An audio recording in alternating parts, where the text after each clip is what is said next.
नमस्कार दोस्तों, स्वागत है आप सभी का हमारे चैनल कॉन्स्टेंस माइंड में। आज की ये वीडियो बहुत खास होने वाली है। पीएचडी में एडमिशन लेने के लिए इलाहाबाद यूनिवर्सिटी में आपको सारी जानकारी यहाँ पर एक ही वीडियो में प्राप्त हो जाएगी।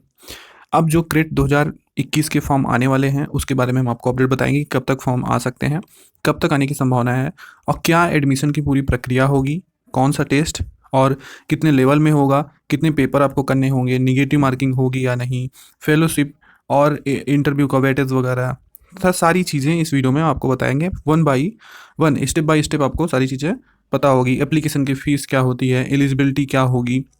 तो वीडियो को इन तक देखिएगा बिना स्किप किए।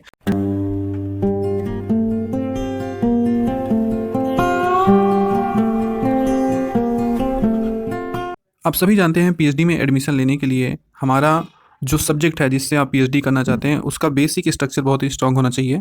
आप पीएचडी करने का मन बना रहे हैं, जैसे आप सिविल की तैयारी करने का मन बनाते हैं वैसे पीएचडी का भी मन आप शुरू से ही बनाएंगे तो ज़्यादा बेस्ट है। इससे क्या होगा कि आप अपना उसी सब्जेक्ट में, जिस सब्जेक्ट से आपको पीएचडी करना है, रिसर्च करना है, उसी में आपका हाई स्कूल होगा, फिर उसी में आपका इंटरमीडिएट होगा। आप उसी सब्जेक्ट को अपने ग्रेजुएशन तथा पोस्ट ग्रेजुएशन में रखेंगे तो ये ना आप लगातार उसी सब्जेक्ट को पढ़ते पढ़ते आपका स्ट्रांग हो जाएगा।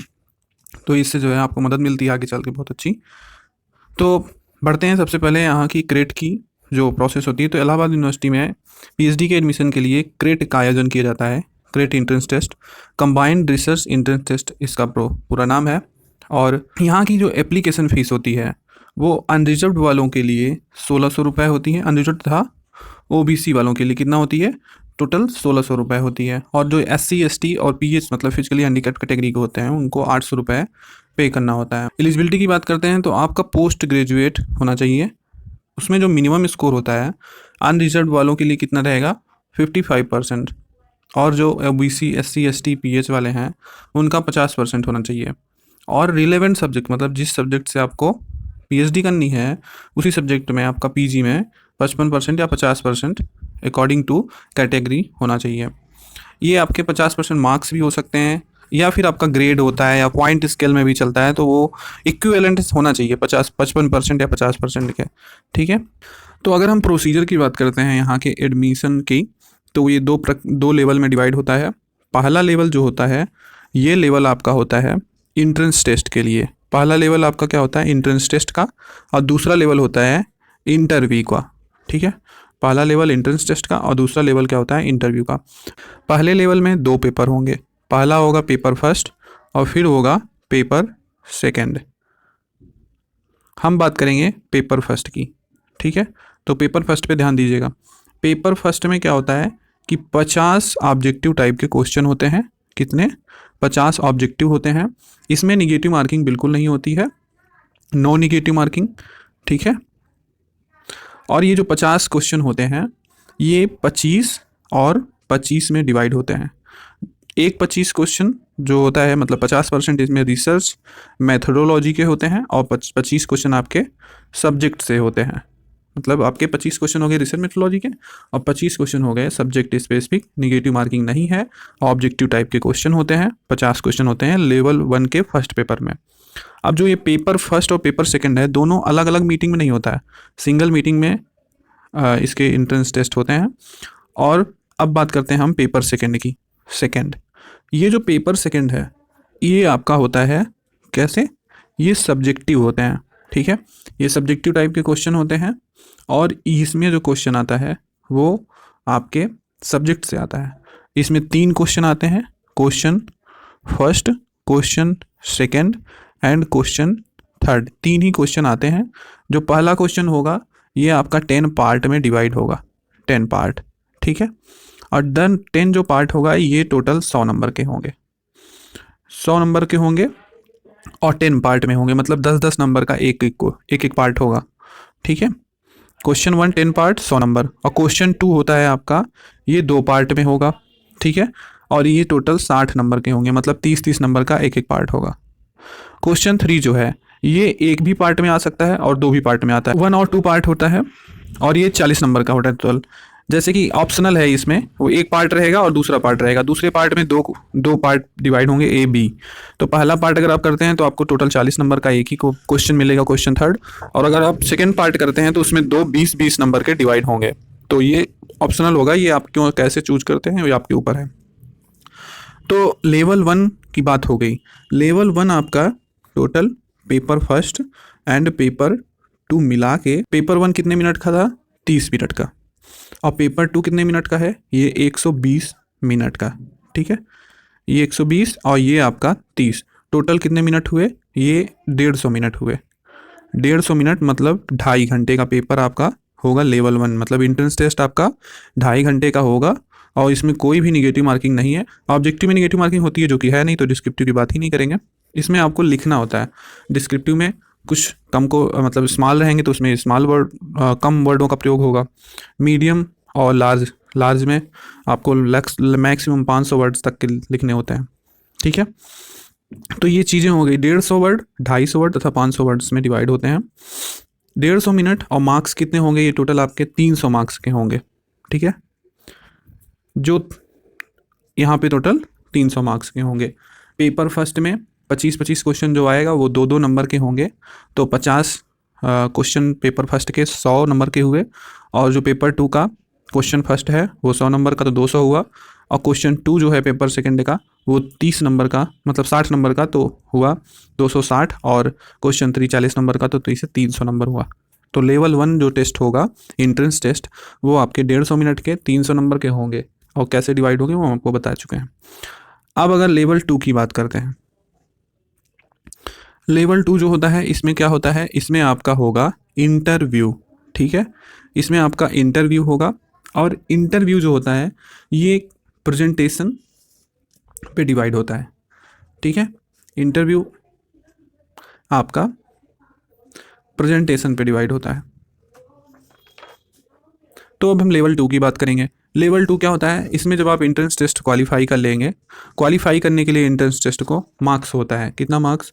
क्वालिफाइंग मार्क जो लेवल 1 का है, लेवल 1 के लिए क्वालिफाइंग मार्क 50% यूआर वालों के लिए और 45% रहेगा ओबीसी, एससी, एसटी और पीएच। ठीक है, इनके लिए जो होगा 45% और 50%। ठीक है, ये होता है लेवल 1 का क्वालिफाइंग मार्क। जब आप क्वालिफाई कर जाएंगे तो ऐसा नहीं है कि उसी से आपको इंटरव्यू के लिए बुला लिया जाएगा। क्वालिफाई होने के बाद उसमें कट ऑफ बनती है कि जो ऊपर से, मतलब बहुत सारे लड़के क्वालिफाई होते हैं ना, तो सीट जितनी रहती है उसी के अकॉर्डिंग इंटरव्यू के लिए बुलाया जाता है। तो उसके लिए कट ऑफ बनती है और कट ऑफ जारी होती है। तो अगर आप कट ऑफ के अंतर्गत आते हैं तो आप इंटरव्यू के में जाएंगे। तो अब जो ये इंटरव्यू होता है लेवल 2 का, इसमें आपसे प्रेजेंटेशन भी करवाया जा सकता है। आपके सब्जेक्ट तथा रिसर्च मेथोडोलॉजी से कुछ क्वेश्चन भी पूछे जा सकते हैं, ऐसी संभावनाएं हो सकती हैं। इसमें प्रेजेंटेशन और अदर भी मूड कराया जा सकता है। ठीक है, वो डिपेंड करता है किस पे? डिपार्टमेंट के ऊपर। ये यहाँ पे डिपार्टमेंट का पूरा रोल रहता है, इसमें और किसी का कोई रोल नहीं होता है। तो जब इंटरव्यू हो जाता है उसके बाद फाइनल मेरिट बनती है। फाइनल मेरिट में 30% जो होता है ये आपके एंट्रेंस टेस्ट का होता है, वो इंटरव्यू का होता है। और 70% वेटेज जो होता है वो आपके एंट्रेंस टेस्ट का दिया जाता है। मतलब लेवल 1 का 70% और लेवल 2 का 30% वेटेज।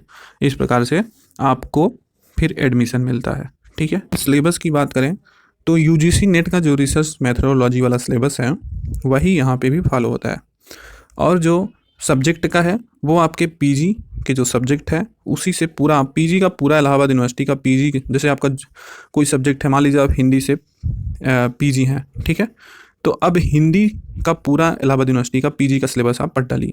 ठीक है, क्योंकि यहीं से पूछे जाएंगे और यहीं से क्वेश्चन बनते हैं। अब रही बात इंटरव्यू की, तो इंटरव्यू के लिए एक वीडियो हमने बनाया है कि किस तरह से क्वेश्चन पिक होते हैं। आप उसको देखना चाहें तो आपके डिस्क्रिप्शन में लिंक मिल जाएगा, देख लीजिएगा। फॉर्म जो है आने की संभावना है। अभी जो है क्रेट जो 2020 का प्रक्रिया चल रही है, तो सीटें निर्धारित अभी हुई नहीं है। आज जो है क्या है, आज है दीक्षांत समारोह। आज 8 तारीख का दीक्षांत समारोह है इलाहाबाद यूनिवर्सिटी में। दीक्षांत समारोह होते ही जो है सीटें, मतलब जितनी भी प्रक्रियाएं हैं फटाफट कंप्लीट करके, जैसे सीटें क्लियर हो जाएंगी, सीटों की डिटेल विभाग द्वारा इलाहाबाद यूनिवर्सिटी कमेटी को भेज दी जाएगी, एडमिशन कमेटी को। तो उसके बाद जो है ये डिटेल्स के अकॉर्डिंग फॉर्म निकाला जाएगा 2021 का। तो नवंबर लास्ट तक बहुत संभावनाएं बन रही हैं। वैसे कुछ कहा नहीं जा सकता, लेकिन जहाँ तक लगता है कि नवंबर लास्ट तक 2021 का क्रेट का फॉर्म आ सकता है। ठीक है। अभी थोड़ा सा टाइम लगेगा, आप न्यूज़पेपर में पढ़े भी होंगे कि उसमें कहा गया थोड़ा सा अभी टाइम लगेगा, लेकिन ऐसी बात नहीं है, इतना टाइम भी नहीं लगेगा। अब प्रोसेस तेज़ी से होगा। रिजल्ट आने वाले हैं, जो UGAT PGAT का भी एग्ज़ाम हुआ 2021 का, उसका रिजल्ट 2-3 दिन या 4 दिन में आ जाएगा। उसके बाद आपका क्रेट 2021 का, ये काउंसलिंग UGT PGT की होती रहेगी, 2021 का फॉर्म आपका आ जाएगा लास्ट मंथ, लास्ट तक आ जाएगा नवंबर के, या फिर ज़्यादा बहुत ज़्यादा लेट होने की संभावना होगी तो आपको बताया जाएगा, ठीक है। अगर हम फेलोशिप की बात करें तो चाहे इलाहाबाद यूनिवर्सिटी कैंपस में आप एडमिशन लें, अब चाहे आप कॉलेज में एडमिशन लें, दोनों जगह फेलोशिप मिलेगी इस बार से। और UGC को पूरी डिटेल्स भेज दी गई हैं। फंड्स आते ही सभी को, जो पुराने लोगों को फेलोशिप रुकी हुई थी उनको भी मिलने की संभावना जल्दी है। 2020 वालों को भी मिलेगी और 21 में भी फेलोशिप सबको मिलेगी। यहाँ पर आपको बता दें कि फेलोशिप जो JRF वाले रहेंगे उनको तो फेलोशिप मिलने ही है, वो अपना फेलोशिप उठाएंगे। लेकिन जो नॉन नेट या JRF वाले हैं, नॉन नेट जो नेट क्वालिफाई हैं, उनको भी क्रेट अब देना होगा। एग्जाम्शन होता नहीं है, चाहे नेट वाले हों चाहे JRF वाले हों, सभी को एडमिशन के लिए एंट्रेंस टेस्ट देना होगा। यूनिवर्सिटी ने ये सीधा सीधा साफ कर दिया है कि अब सभी लोग एंट्रेंस टेस्ट देंगे, चाहे नेट वाले हों, चाहे JRF वाले हों, और चाहे और कोई हो, ठीक है। सभी लोग क्रेट का टेस्ट देंगे, ठीक है। सभी लोग क्रेट का टेस्ट देंगे और सभी को फेलोशिप मिलेगी। ये जो JRF वाले हैं ये अपनी फेलोशिप उठाएंगे, लेकिन जो क्रेट का एग्ज़ाम और बाकी जो कैंडिडेट होंगे JRF के अलावा, उनको 8,000 से लेके 10,000 तक की फेलोशिप मिलेगी। ये सब्जेक्ट के अकॉर्डिंग मिलती है। अगर आप साइंस वाले हैं तो आपको 8 से 10 मिलती है, अगर आप आर्ट्स वाले हैं तो आपको 5 से 7 के बीच में मिलता है पर मंथ, ठीक है। तो ये फेलोशिप होती है, इस पे ज़रा सा भी दिक्कत नहीं है। फेलोशिप सबको 5 से 10,000 के बीच में मिलेगी, ठीक है। और नेट JRF और अदर जितने भी लोग हैं सभी को क्रेट का एग्ज़ाम देना होगा, तभी आप इसमें एडमिशन ले पाएंगे। कोई भी एंट्रेंस टेस्ट से एग्जम्प्ट नहीं होता है, ये नया रूल इस बार से लागू होगा, हम आपको बता देते हैं। धन्यवाद वीडियो यहाँ तक देखने के लिए। कैसी लगी आप वीडियो को, अच्छी लगी तो लाइक करें, कमेंट सेक्शन में अपनी क्वेश्चन को रखें और ना हो तो सुझाव ज़रूर दें, ठीक है। धन्यवाद।